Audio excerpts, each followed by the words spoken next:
Hey everybody, Robert Bohr for Secretary of State here, running on election integrity, welcoming the great Jeff O'Donnell, aka the Lone Raccoon, who is going to share with us about how our own elections are being stolen by the machines that we are using.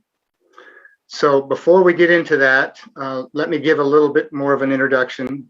Jeff is an incredibly tech-savvy guy who's been doing incredible work at the national level to expose election fraud, and he is at the forefront of this issue. Jeff, it's a great privilege and blessing to have you with us today. Can't thank you enough for taking time out of your busy schedule. Well, thank you. It's an honor to be here, and I very much appreciate it. Well, God bless you.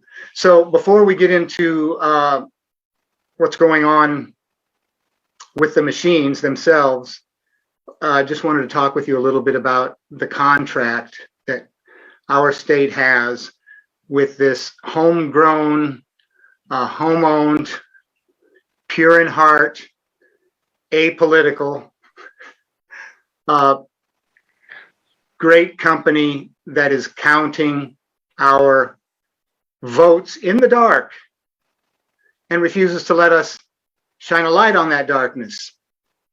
And we have this wonderful contract with this company, this pure in heart company, that our current secretary signed with them, that excludes us from having any ability to look at how the software and hardware of these machines is treating our ballots and our votes. So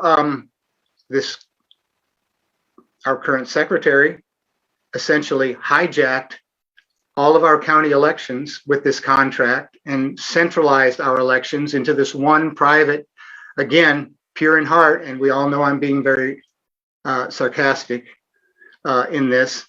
And so we, the people, don't own our elections anymore. This company owns our elections. And when I say apolitical, I'm being completely facetious. Every company is political.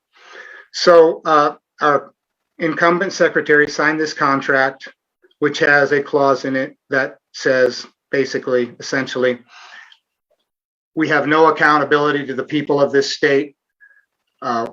We can continue to count your votes in the dark, and there's nothing you can do about it.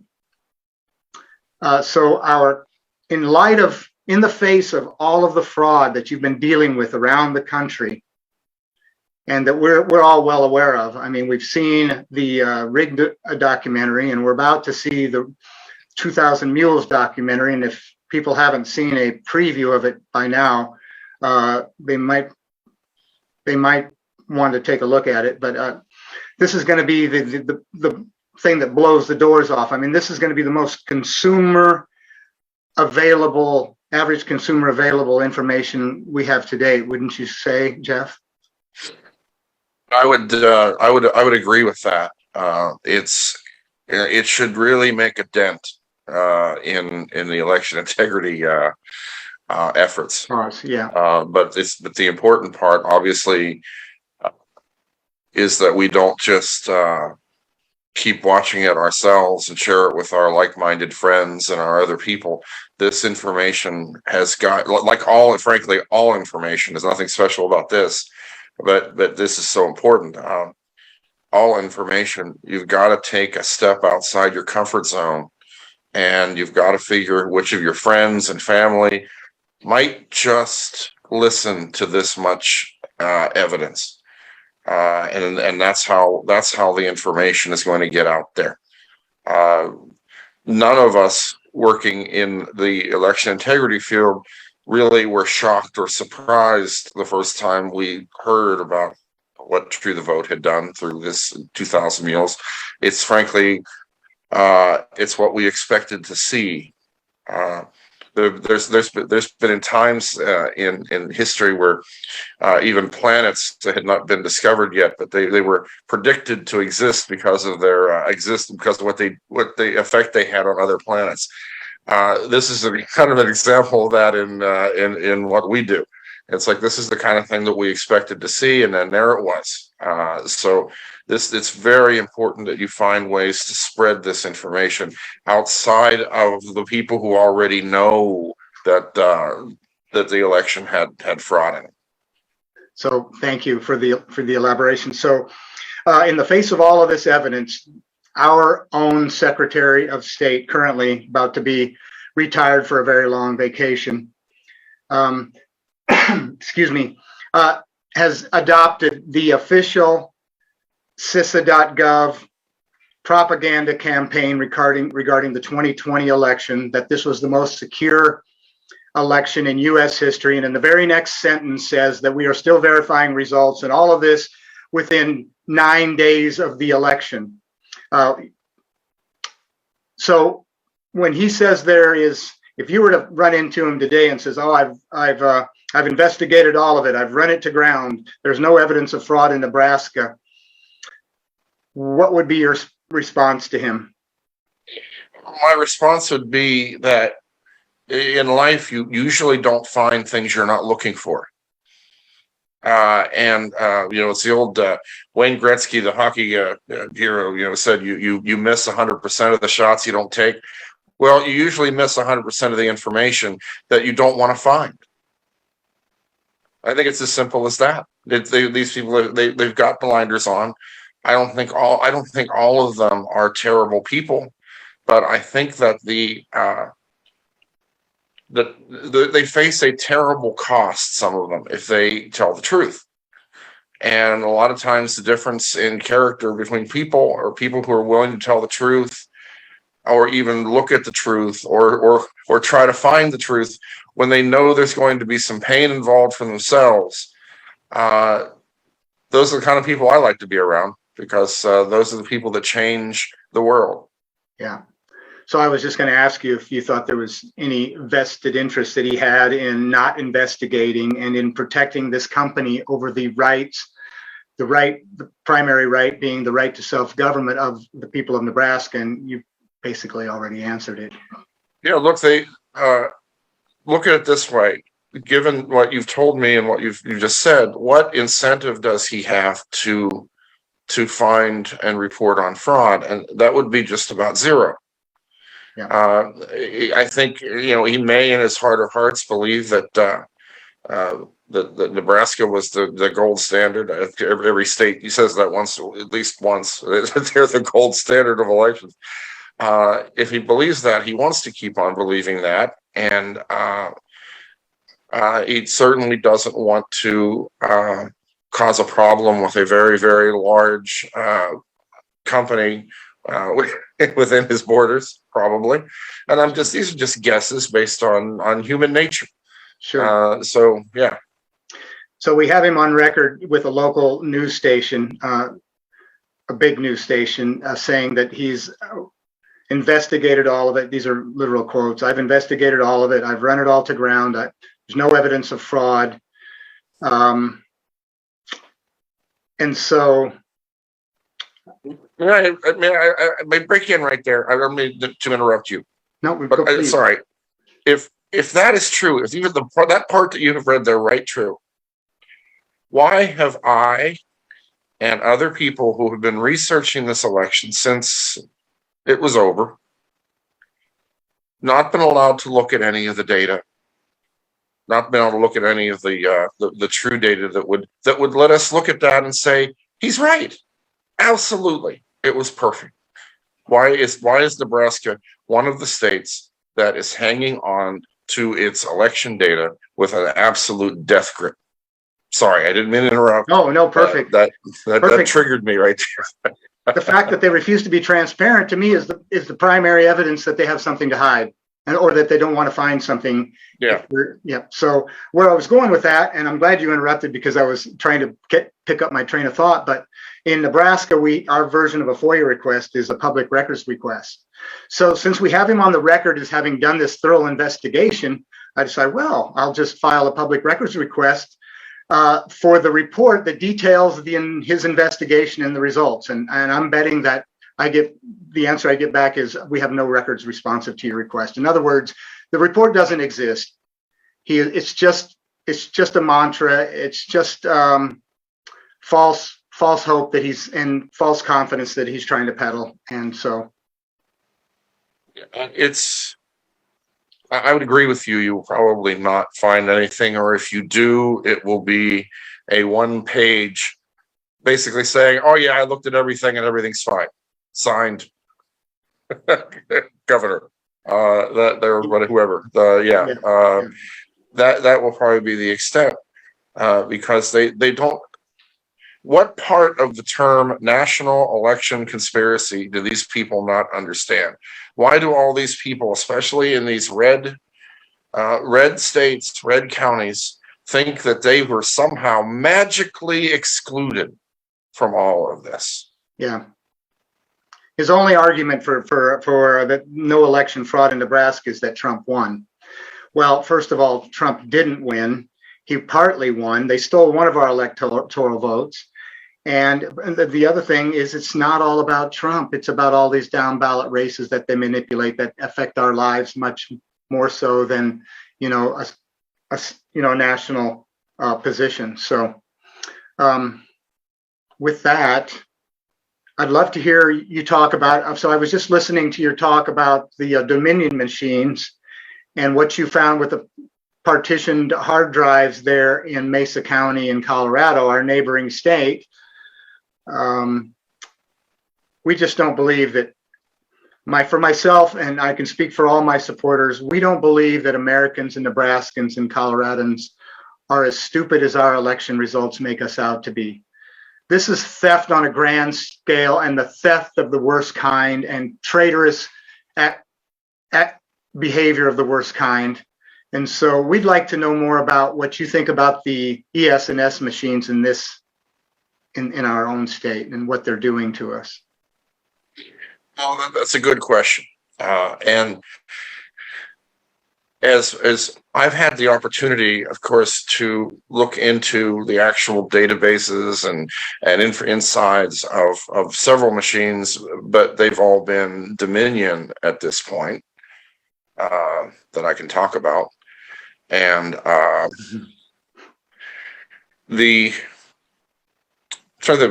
we found is, if I can briefly summarize, what I've found in Mesa County in particular is that two things. First of all, I found evidence of votes preloaded into the machine that bore no resemblance as far as how the votes were and things that were on those ballots bore no resemblance to what the county actually voted like. So I'm convinced that that there were a lot of ballots there that were not. They were just they weren't real people filling those things out. But secondly, at some point in the process, in two elections, the 2020 general and the 2021 municipal, at some point, something working in the background of the server that does those elections, it decided that the 20,000 of the first ballots that had come in needed a do-over. So it created new databases and new structures and copied some over and didn't copy some others over. It essentially gave them two sets of books at that point, as far as batches and ballots go, and then reprocessed those 20,000. And because of the way their system is set up, badly, may I add, I'm convinced that some votes were changed, but because the way they do things, we can't know exactly how many were changed. But I will say that it was in the thousands, in my opinion. There's no way that I can get around it. So I say that because I'm getting around to ES&S. The way that they did these things in Mesa, excuse me, it caused a certain fingerprint in how the data looked. And what the data looked, I mean, you can graph this stuff out and see how the votes came in over time. Okay. And what we found is that what they did in Mesa and things caused an unnatural voting pattern, something that wouldn't really exist in nature. And lo and behold, we started to get enough information from some other counties all over the country that we started to see that same those same indicators that we saw that indicate not only a preload, but also indicate some manipulation then after that of actual votes. And when you see it in dozens of counties, in frankly all types of voting systems, Dominion, ES&S, Hark, InterCivic, Clear Ballot, excuse me, we have them all. And so based on that, that is why that I and others working on this, I mean, this is definitely a national scheme to defraud an election. It was all hands on deck as far as voting machines go. At least whatever they came up with, whatever ways they came up with to do this, looks awfully similar in all these other machines. So all that said, I think that leads to the clear conclusion that you can't trust any of these machines, and we should melt them all down and do whatever. But that's where I am on that.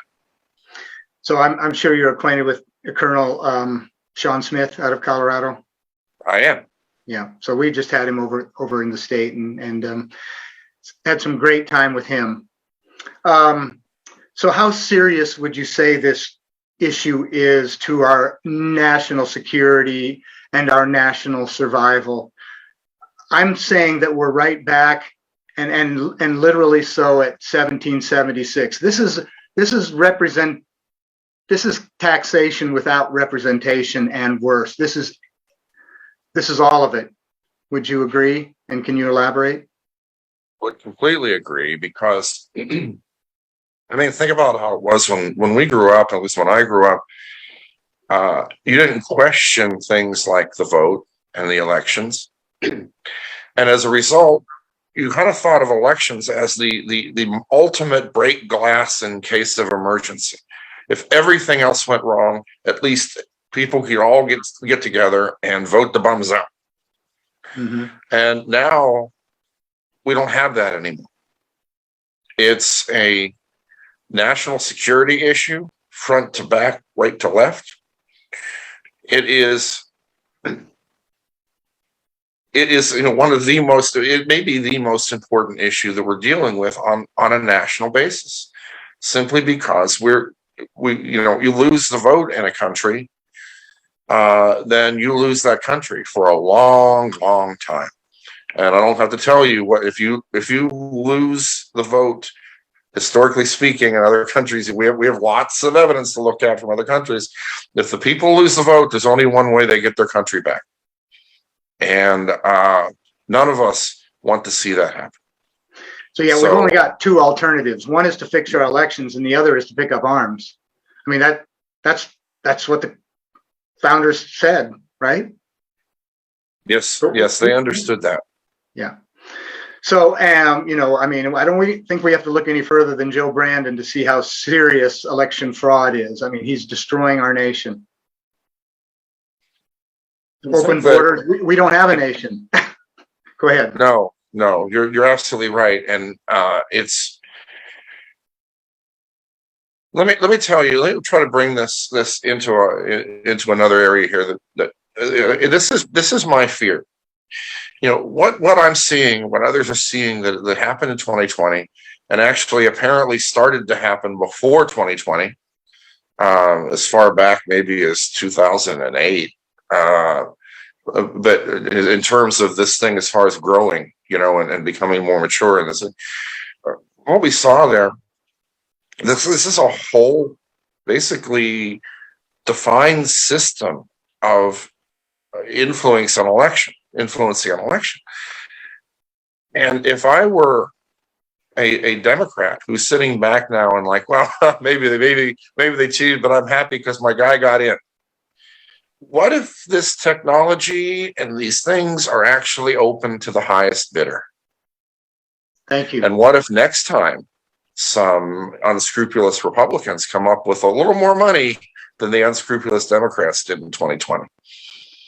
I would be and am very concerned about that. I'm glad you phrased it that way, because I don't know why, self-interest, I think, but our current secretary places all of this faith and trust in ES&S. But at the same time, he will admit, he's said so before a legislative committee, and on local news interviews, radio interviews, that we have to admit that there are bad actors in the world. And he takes the example of our legislature running a $5 billion a year budget. So there are motives to cheat, and we know that there are bad people in the world. So all you need is motive and opportunity. So why would he exclude ES&S from selling our votes to the highest bidder, like you just said? It's just unbelievable that you could believe that these people are trustworthy. Yeah. We should. If I can rant for a moment, let me give the history of this all. I'm going to go back to the year 2000. Okay. At that point, although there wasn't 100%, most places around the country, you went in, you marked your paper, they counted it by hand, tallied it up, and there was your vote. Well, the 2000 Bush-Gore election had these things called hanging chads, where they had these stupid punch ballots that they never should have had to begin with. And based upon the controversy around that election, somebody, and I'm not even sure who, convinced us that after 1,000 years of mental improvement, humans were suddenly no longer capable of counting. They convinced us all of that. And so everybody's like, then suddenly these few 3-4 companies showed up with these solutions, that had done so well in other countries, because we want to be like other countries, right? Because we don't want to be like us, we want to be like other countries. Anyway, so suddenly there's these companies, Dominion, ES&S, Hart, all that, many of whom have common DNA going back and tying them together. I know, people will deny that, say, well, that's been debunked. Yeah, show me the debunking, people. Show me it. But nevertheless, I digress. This is a rant, so here we go. I love it. So they convinced us, and so before you know it, now you have ES&S with about 55% or a little more of the country, and then Dominion's next in the 40s, and Hart InterCivic obviously doesn't play the game quite as well, and they don't have many. But suddenly, look at what we've done. We've taken the responsibility and the security of our vote. We've taken it out of the very capable hands of people, of volunteers, regular people working in their own precincts, in their own counties to do this, and we've given it to an unelected, unaccountable,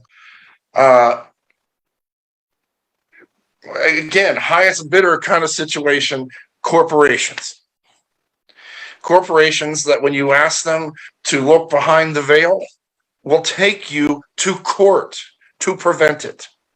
And these are the people that we are counting on to give fair elections. And I'm sorry, I don't buy it. And you know what? The exact same thing has happened with our voter registration.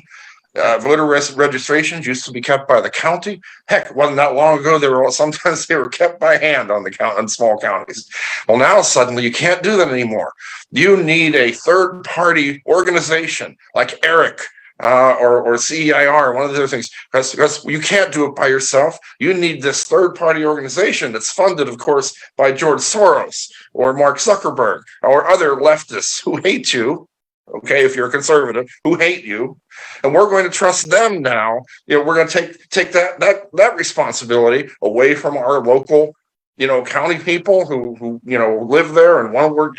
No. We're not going to let them do that. We're going to give that away too. So we have given away 80% of what involves our elections to people who, even if they do something wrong, you can't do anything about it because the laws are not written. 22-month retention requirement, right?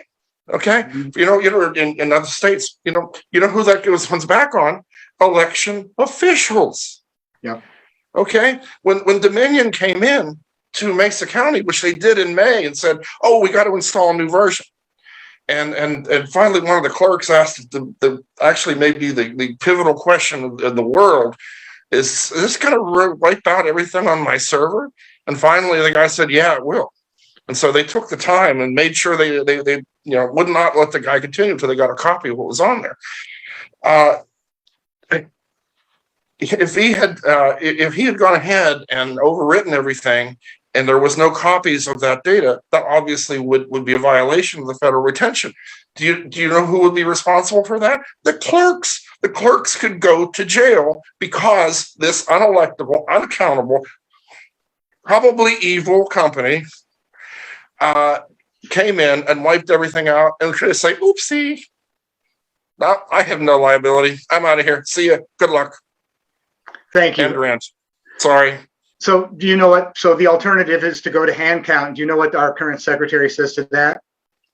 Oh no, we cannot trust a poor single mother with 3 kids to be at a table counting our ballots because somebody could easily pass her $1,000, and I'm just not going to put a single mother in that position. So I'm gonna stay with this ES&S company because they have no motives to cheat. That's basically his answer. And I think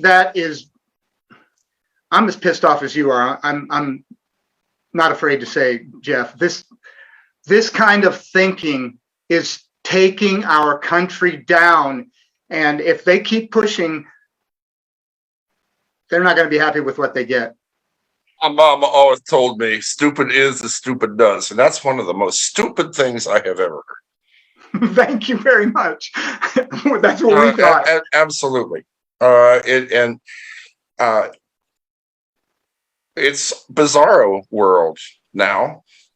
And we just have to keep working until we can convince enough people of what happened that the politicians have to listen to us.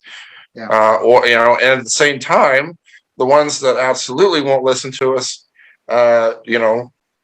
kick them out the door best you can, if you can, because like I said, we no longer have a trust in our elections to be able to get rid of bad people. Yeah. So I like to share a quote that Abraham Lincoln said, "No man is good enough to govern another man without the other's consent." Beautiful. My platform is election integrity, of course. I want to bring transparency and security and integrity to our elections. The other thing that I'm running on is the bully pulpit. And I don't know if you've heard this before, but I'll just quickly share it with you. So all these rights that are enumerated in the Declaration of Independence are reflected in our own Nebraska state constitution. And it says at the same time that these rights shall not be denied or infringed by the state or any subdivision thereof. And everyone who is elected to office takes an oath to support this Constitution and defend our rights. Okay? So, but what have we seen over the last 2 years with the quote unquote pandemic? Rank infringement and denial, right? Can't go to church, can't keep your business open, can't keep schools open, can't educate your kid. So here's my platform. Give me the win, and I will use the bully pulpit like nobody has ever seen. When tyranny and infringement and denial of our God-given inherent and inalienable rights raise their head again, I will stand on the bully pulpit and hunt out fraud, corruption, and tyranny at every level of local and state government and shout it from the housetops and bring it to the attention of my fellow Nebraskans. This is real service. I'm not looking back over the landscape in the rear view mirror over the last 2 years. I didn't see one member of our legislative branch, executive branch, judicial branch stand up on their bully pulpit and survey the state and come to the defense of their fellow citizens who are having their rights trampled upon.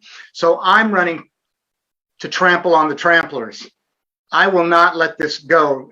The other thing that I wanted to say that Abraham Lincoln said is that the power resides with the sentiment of the people. So if we just have someone who has a platform raise up and use their voice on behalf of the people. We've got more power than the executive, legislative, and judicial branches put together. We will take our state back and we will take our country back. We just need good, solid leaders who aren't afraid to lead and who aren't afraid to use their voice and raise their voice. And if so be it, put a target on their back. Let's go. Let's roll. We're not putting up with this anymore. If we have to surround the Capitol with 10,000 people and say, you're not leaving until you do your job, legislature, so be it. I'm riding a wave. I'm surfing really across the state on a wave of pissed offness from people who know 2020 was stolen and who want their rights back. So, any thoughts? Well said. And so, look, well, let me try. Here, this might be fun. Want to try something here? All yes. right. I'm going to interview you for a second. Okay. Here we go. Let's see how this goes. All right. So, given the fact, let's assume that you're in office and all's good, and you have power to do this. Will you push for eliminating universal mail-in balloting, other than regular normal absentee, things? Are you kidding me? So here's the deal. Our state constitution, Article 1, Section 22, says that we have an elected franchise. So that language right there presupposes everything required to have an elected franchise that has integrity. Because if it doesn't have integrity, it's not an elected franchise. So while all the legislators and the current secretary are trying to push bills for election integrity, I'm saying it's already written right there in our Constitution, the supreme law of the land. So first thing I will do, and you tell me if you can give me your evaluation of this. First thing I do is if the legislature is too lazy and too cowardly to give us voter ID, I just break those rolls now that are up online and accessible to anybody that wants to hack into them and stuff them and falsify records. I'll pull our voter registration rolls offline and return ownership to the counties, break them down, and invite each county to invite the members of that county to help vet those rolls. We'll clean them up that way. That's the workaround. Return ownership to our counties. Break the rolls down to the precinct level if necessary. You guys know who your neighborhoods. Look at those rolls and make sure that, these rolls don't have people who've died and moved and et cetera, et cetera. We're going to clean them up that way. The next thing we do is we vote by paper, which we are currently doing, but we're doing it in person on election day. And none of this nonsensical, unsupervised, mass unsupervised mail-in and drop box voting, which the current secretary signed off on because he did exactly what the Obama, Clinton, and Biden regimes wanted him to do with the pandemic narrative.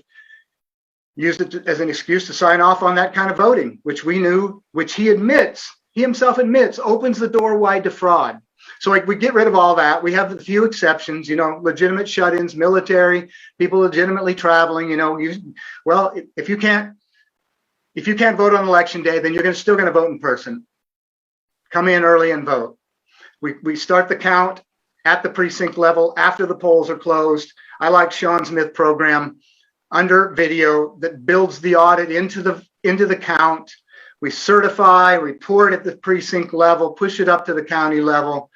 And we just create a system that is so transparent that and auditable by anyone that nobody can doubt the results. We don't care who gets elected. We just want to know that it was honest and true. So, and we'll find out that Americans aren't as stupid as what the globalist cabal, the criminal enterprise wants to make us think when they, because they've been stealing our elections for a long time. Your thoughts? It was very, very good. We didn't plan this. So I was going to ask him that question. So that was a really good off the cuff there. That was very good for you. And then, okay. So one more. Sure. If it's in your power, will you push to allow for transparency of all election records that do not actually identify how a person voted or otherwise causes any kind of violation of other law? Will you push? I say that because there are probably people in Pakistan right now who can look through your voter rolls, and I can't. Unlike many states, Nebraska has not been that. Is that something that you would push for so that in future elections, pretty much anyone can do their own auditing of it? Absolutely, A to Z. The only thing people are not going to have access to is how an individual votes. But other than that, everything should be transparent. And so I'll piggyback onto that answer by telling you this. I filed a public records request at the local level with my local county, which is, third largest county in the state. I would like a list of everyone who voted in 2020. Wouldn't you think that would be a primary document that they would be required to save for auditing purposes or reconciliation purposes? The states have it. Can't produce it. The state doesn't have it either. Neither the state. He went. The local election official went to the state and said, "Can you help me with this request?" I had him on the phone. He was stuttering in fear because he knew he should have this and he didn't have it, and that's criminal. That's just criminal negligence. Would you agree? I absolutely agree. I'm stunned. Where my mind goes is, sure, they have it. Somebody has it. They just don't want you to have it. And so they're doing everything they can to make sure that you don't, because frankly, people like me have been able to look at voter rolls and voter histories in other states and find thousands and thousands of double voters and double people who have 2 active registrations and a whole cast of variety of problems in these voter rolls, and Nebraska has decided evidently that they do not want to expose themselves to that embarrassment because because yeah, so they'll provide you with snapshots of the rolls beforehand and sometime after, but no, to give you a list of everybody that voted for the November 3rd election, they can't provide it. I'm shouting it from the housetops. And from a data researcher's perspective, without that information, there's a real limit to what you can figure out. What you can see. That's a crucial part. Yeah. So, where are we at now with time? How much time do you have on? I've got about 11:45. Guess what I have?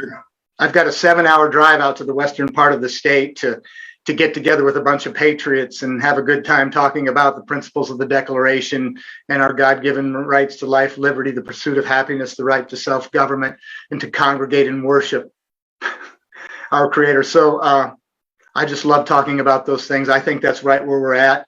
And people are so hungry for the truth, and they're hungry to step up and join us in this fight. So I have great hope, and I think you do too, don't you? I mean, you're expecting this. We're not moving forward until we fix 2020. Would you agree? I would agree.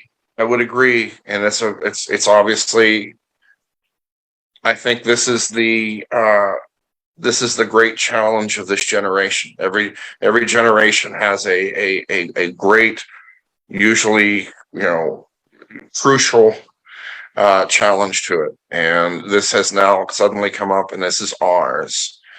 And as I often say when people ask me the question about what I think is going to happen, I will just say I didn't get in this to lose, and we're not going to lose it. And beware, though, the person that says that we can't look forward to 2022 while we're fixing what happened in 2020, because those two are so connected, and as we are capable of doing more than one thing at a time. One thing about humans, we have the ability to multitask. Yeah. Plus, everything we learn about 2020 informs us of what to look for in 2022, and that's a very serious statement to understand. That there is a linkage between those two things. You can't say, well, I'm only working on fixing 2020, and because we can't do a single thing about 2022 until we completely address 2020. That's not true. And to add to that, we really don't know what forces behind the scenes on our sides have done to secure our elections coming up. I mean, no, yeah. my big hope is, and I haven't said this a lot publicly, but there were many things involved in the fraud of 2020. It was the kitchen sink. And without, I think that without any of them working, if any of them had not worked or not been available, I think we would have had a different outcome. One of those things in 2020 was the cooperation of Trump hating Republicans who were all in. They did not care, frankly, what else happened in the country, not a whit, as long as the orange man bad got out. Mm-hmm. This caused an unholy alliance like no one has ever seen before in this country. Well, 2022, we're back to good old-fashioned partisan politics because there is no Trump Trump's not on the ballot. And everybody wants to have control of the House, and everybody wants to have control of the Senate for their own party. So that part of it that was, I think, crucial to 2020 will not exist in 2022, and I think that's our wedge. Everyone, please, that's hearing this, if someone tells you not to vote or that your vote won't count or doesn't matter, they're just going to steal your vote anyway, stop listening to that person, because there are many people working very, very hard behind the scenes to get things fixed so that 2022 will be fair. If you don't vote, then it's for nothing.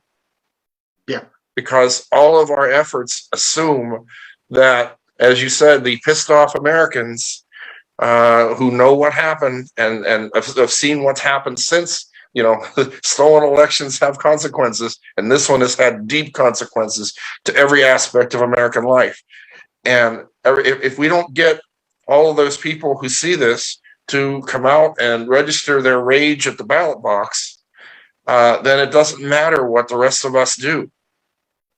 Yeah. And in some ways, if somebody says, no, I don't even bother voting, what they're really saying is, no, they're not going to be able to figure it out. They're not going to be able to fix this. Yeah. And I'm a little upset with that. Yeah, thank you. Thank you for that elaboration. I hope that I didn't come across as suggesting that I was, for people not voting. I mean, I'm running. Oh, no. Okay. So Not here's what I've been telling people, Jeff, is that Trump won both elections. He overwhelmed 2016 and he overwhelmed 2020. And in fact, he worked his butt off so hard going into 2020 because he knew they were going to steal it, that he forced them. He got so much support, he forced them to out themselves. We wouldn't be awake today if he hadn't done that. So he's done us a great service and a great favor, and I can't love him and thank him enough, and I can't love you and thank you enough for joining us today and having this banter back and forth, brother. I really appreciate it. Me too. It's been a pleasure, and I definitely wish you luck going forward with what you're doing. Thank you. We're this is basically a race that ends, for the most part, on May 10th, because there's nobody on the Democratic side. So this is a race between myself and the incumbent. So we've got high hopes, and we've got faith, and however it turns out, we're going to continue the fight. Absolutely. Because thank you for what you're doing. Yeah, we've got the year of the state, and we've got an army, and we'll use it on behalf of our cause, brother, and the cause of all freedom-loving Americans. Well, if not us, who? And if not now, when? So with this, should we end it? Any final thoughts? No, just, my final thoughts would be that no matter who somebody is, there is a gap for them to stand in somewhere. And there are people who need help at every level of this. And I do mean every level, from the candidates like you that are trying to get back in so that they can fix things from the inside, to people like me who need people to FOIA data from their local counties, and be persistent and things like that. There is, if you're not doing anything but worrying about it, and you have every right to, but if you're not doing anything but worrying about it, look around for opportunities to, again, stand in that gap, because I guarantee you there's a gap that you can stand inside. You can stand shoulder to shoulder with other patriots who are, and then, when this is done and we have won this thing, your grandchildren will sing songs of what you did to fix that 2020 fraudulent election. I love your language there. So here's my final thoughts. I like to refer to two other portions from the Declaration. One being that we appeal to the supreme judge of the world for the rectitude of our intentions. So with that, I think they were saying, we know that God is on our side and we are on God's side.